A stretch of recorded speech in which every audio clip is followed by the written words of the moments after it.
Hello and welcome back to Shakti Summits. Hi Neeti, hello Deepika. हाय। आज का हमारा topic है कि लाइफ को कितना सीरियसली लें। इसको मैंने सोचा तो मुझे एक इंसिडेंट याद आया। एक बार मैं वॉक करके अपने घर से ऑफिस की तरफ जा रही थी। बड़ा ही कठिन सा दिन था मेरे लिए। ऑफिस में भी उन दिनों कुछ उधड़ बुन चल रही थी और मेरी पर्सनल लाइफ में भी। और मैं सोच रही थी, I was feeling very sorry for my self कि भाई क्या है ये, क्या चल रहा है, क्या हो रहा है। और मैं ऐसे ही मुंह लटकाए और पैर घसीटते हुए चल रही थी। और बहुत सर्दियाँ थी, बहुत ठंडा मौसम था। दिल्ली का जो पीक विंटर का सीज़न है वो था। मैं थोड़ा आगे चली कि मुझे सामने एक धूल का गुबार, एकदम बिल्कुल धूल का बवंडर जैसा दिखाई दिया। आप सोचिए ये दिल्ली में कनॉट प्लेस एरिया की बात है। तो वहाँ पे ये धूल क्यों उड़ रही है। अब मुझे ये चिंता हो गई कि मैंने काले रंग का जैकेट पहना हुआ है। अब इस धूल से मेरे काले रंग के जैकेट पर वो धूल जम जाएगी, गंदा लगेगा। और मैं फिर भी अब जाना था तो मैं उस तरफ आगे बढ़ी तो देखा कि उस धूल के उसमें बवंडर में 4-6 बच्चे थे। और वो बच्चे हा हा हा हा खी खी खी खी इतना हंस रहे थे पेट पकड़ के। मैंने कहा इन्हें क्या मजा आ रहा है इस मौसम में इतने और जब आपका खुद का मूड खराब होता है तो आपको लगता है सारी दुनिया का ही मूड खराब है। तो मैंने पास में मैं पहुंची और देखा बच्चों के पैरों पे में चप्पल नहीं, शरीर पर स्वेटर नहीं, ऊट पटांग आड़े टेढ़े से पतले कपड़े पहने हुए और हंसे जा रहे हैं और वो मिट्टी उठा के अपने पैरों पे डाल रहे हैं। मैंने कहा ये पैरों पे मिट्टी क्यों डाल रहे हैं, क्या कर रहे हैं। फिर मैंने कहा जाने दो, ये जैकेट मेरा खराब होता है। तो मैं पास जाके देखा तो उनके पैरों पर चींटियां चढ़ रही थी। ढेरों चींटियां थी उस एरिया में और वो उनके पैरों पे चढ़ रही थी और वो उस मिट्टी से उन चींटियों को हटा रहे थे और हंसते जा रहे थे। तो मैंने कहा कि इन लोगों के पास पहनने को कपड़े नहीं हैं, इतने पतले दुबले बच्चे हैं कि लग रहा है कि ढंग से खाने को भी नहीं है, ना माँ बाप का सुपरविजन है, कुछ नहीं है। और चींटियां पैरों में काट रही हैं, चढ़े जा रही हैं और वो धूल से उनको हटाकर एक हद तक बेवकूफ़ी है, लेकिन कितना प्रसन्न है, कितने खुश हैं। और यहाँ मैं हूँ, मेरे घर पे मेरे सर पे छत भी है, मेरे को खाने के लिए भर पेट है, मेरे पास अच्छी नौकरी भी है। तो क्या हुआ, कुछ उलझने हैं। और उस दिन के बाद से मुझे लगा कि मुझे अपना एटीट्यूड शिफ्ट करना पड़ेगा। और तब मुझे लगा कि ज़िंदगी में आप अपने एटीट्यूड से बहुत सारी चीज़ें चेंज कर सकते हैं, एक्सपीरियंस चाहे जो भी हो। आप लोगों का क्या ख्याल है और आपका क्या एक्सपीरियंस है इस तरह की किसी इंसिडेंट का या अपनी लाइफ का।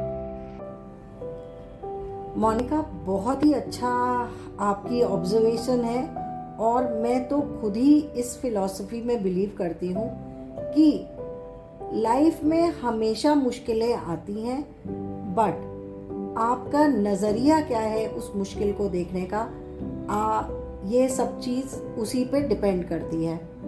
बहुत सारे लोगों की लाइफ में इतनी प्रॉब्लम्स आती हैं पर उन्हें देख के पता ही नहीं चलता कि वो किस परेशानियों से गुजर रहे हैं। और उसी तरफ कुछ ऐसे लोग हैं वो छोटी छोटी चीज़ों को इतना बड़ा वो तूल देते हैं कि लगता है कि उनसे ज़्यादा तो किसी दुनिया में किसी के पास परेशानी ही नहीं है। पर जब आप एक्चुअली उनकी परेशानी सुनो तो लगता है कोई इतनी सी बात के लिए कैसे परेशान हो सकता है, ये तो 2 मिनट में सॉल्व हो जाएगी। तो ये मुझे लगता है और मेरा पर्सनली भी मैं इसमें बिलीवर हूँ और मैं खुद ये फॉलो करती हूँ कि ज़रूरी नहीं है। और इसका एक सिंपल सा मैं एग्जांपल देती हूँ। कई बारी आप इतनी प्लानिंग करते हैं,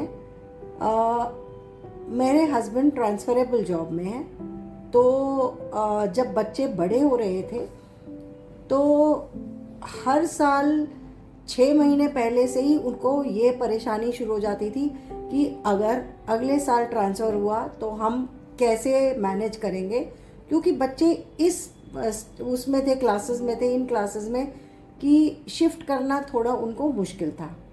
तो वो अक्सर मुझसे कहते थे तुम कभी प्लानिंग नहीं करती हो, एक प्लान तो होना चाहिए हमारे पास।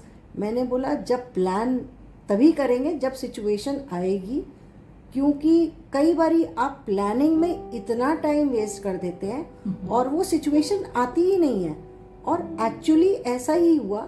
हम 2 बारी मैंने उनके साथ प्लानिंग करी, तीसरी बारी से मैंने छोड़ दी प्लानिंग करनी, क्योंकि आपके पास सारे ही वेरिएबल्स हैं। ट्रांसफ़र होगा कि नहीं होगा, आपका ट्रांसफ़र कहाँ होगा, वो जगह कैसी होगी, बच्चों को ले जाने लायक होगी या नहीं होगी, उनको स्कूल मिलेगा कि नहीं मिलेगा। तो ऐसी सिचुएशन में एक्ट आउट तो आपने तभी करना है जब एक्चुअली ट्रांसफ़र आ जाएगा। 6 महीने पहले से अगर आप प्लान करते रहेंगे तो आप अपना प्रेजेंट भी खराब कर लेंगे और फ्यूचर का तो हमें पता ही नहीं है। So I think attitude has to be very very positive. Deepika, आपने जो बोला I completely agree with it now, पर मैं ये कॉन्फेस करना चाहूँगी दैट मेरे लिए ये एटीट्यूड ऑटोमेटिकली नहीं आया लाइफ में। I had to learn it the hard way over many years. अब आई डोंट नो ये नेचुरली आता है या कुछ लोगों को डेवलप करना पड़ता है, जैसे मेरे साथ हुआ। बट मैं एग्जैक्ट रीज़न नहीं बोल सकती, बट मैं ये ज़रूर शेयर करना चाहूँगी that I was always somehow a very serious person. और बहुत से लोग जो मुझे पहले मिलते थे, बात करते थे, they somewhere always told me कि आप बहुत ज़्यादा सोचते हो, you are an over thinker, you may be an intellectual, but आपसे डर लगता है। बहुत से लोग मुझे ये बोलते थे और मैं सोचती थी कि मुझ में ऐसा डरावना क्या है। और बहुत सालों बाद अब मुझे समझ में आता है कि मैं सब कुछ बहुत सीरियसली लेती थी। कोई मेरे साथ कुछ मजाक करने की कोशिश करता था या मुझे कॉम्प्लीमेंट देने की कोशिश करता था या फिर हंसी मजाक की बात करता था, तो I used to cut them off because somewhere I don't know why मुझे लगता था कि हर चीज़ में एक मीनिंग होना चाहिए, उसका कुछ लॉजिक होना चाहिए, और हम ये टाइम क्यों वेस्ट कर रहे हैं, इस चीज़ को ऐसे प्लान कर लूँ, ऐसे ऑर्गेनाइज कर लूँ। एक परफेक्शनिज्म का, एक्सेलेंस का कीड़ा सा था, you know. So I don't know, I look back and I realise कि कहीं ना कहीं उसने मुझे लाइफ में बहुत इफ़ेक्ट किया in my relationships at work and at home both.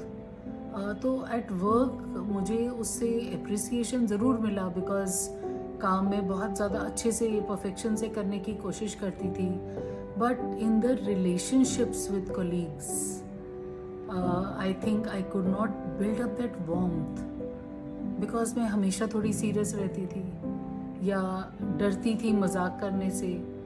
And in personal relationships also अगर कोई मुझे थोड़ा हंसी मजाक करके, जहाँ एनवायरनमेंट ऐसा होता था, तो मैं चुप बैठी रह जाती थी। So I think it's such an important life skill जो मैंने लाइफ में थोड़ा देर से सीखा, और इट इज़ सो लिबरेटिंग। और कैसे सीखा, खैर ये एक बहुत ही अलग कहानी है, बड़ी लंबी जर्नी है।